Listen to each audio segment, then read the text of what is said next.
കരയ്ക്കടിഞ്ഞ കൂറ്റൻ സ്രാവ് ചത്തു.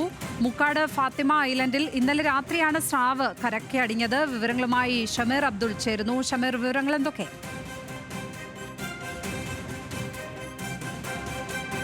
കായലിനോട് ചേർന്ന് കിടക്കുന്ന ഐലൻഡാണ് മുക്കാട് ഐലൻഡ്. ഏതാണ്ട് തീരദേശവുമായും വളരെ അടുത്താണ്, കടൽ പ്രദേശവുമായി വലിയ അടുത്താണ്.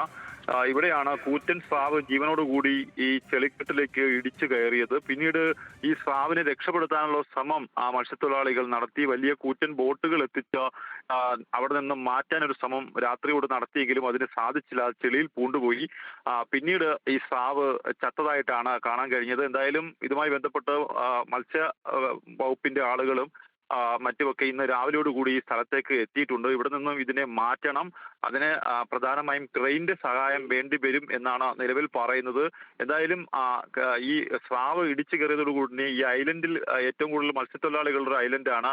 അവിടെ നിന്നും വള്ളങ്ങൾ പോകുന്നൊരു ഭാഗത്താണ് ഈ കൂറ്റൻ സ്രാവ് അടിഞ്ഞിരിക്കുന്നത്. അവിടെ നിന്ന് നീക്കം ചെയ്യുക എന്നുള്ള ശ്രമകരമായ ദൗത്യമാണ്. ആ ദൗത്യത്തിലേക്കാണ് ഇനി ഇപ്പോൾ നീങ്ങേണ്ടത്. അപ്പോൾ അത് വലിയ ബോട്ട് ഉപയോഗിച്ച് കെട്ടി നീക്കാനുള്ള ശ്രമം ഇന്നലെ രാത്രി തന്നെ പരാജയപ്പെട്ടു.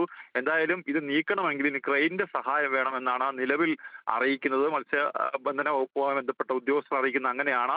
അങ്ങനെയാണെങ്കിൽ ഈ ക്രെയിൻ അവിടെ എത്തിക്കുക എന്നതും ദുഷ്കരമാണ്. എന്തായാലും അല്ലെങ്കിൽ ഇതിനെ അവിടെ നിന്നും രണ്ടായി മുറിച്ച് മാറ്റേണ്ട ഒരു സാഹചര്യം കൂടി ഉണ്ട് എന്നാണ് ഉദ്യോഗസ്ഥർ പറയുന്നത്. എന്തായാലും ഇപ്പോഴും ഈ സ്രാവ് ഇവിടെ തന്നെ ഉണ്ട്. അതിനെ നീക്കം ചെയ്യാനുള്ള ശ്രമം തുടരുകയാണ്. ലക്ഷ്മി പത്മ. കൊല്ലം കാവനാടാണ് കരയ്ക്കടിഞ്ഞ കൂറ്റൻ സ്രാവ് ചത്തിരിക്കുന്നത്. വിശദാംശങ്ങൾ നൽകുകയായിരുന്നു ഷമീർ അബ്ദുൾ കൊല്ലത്ത്.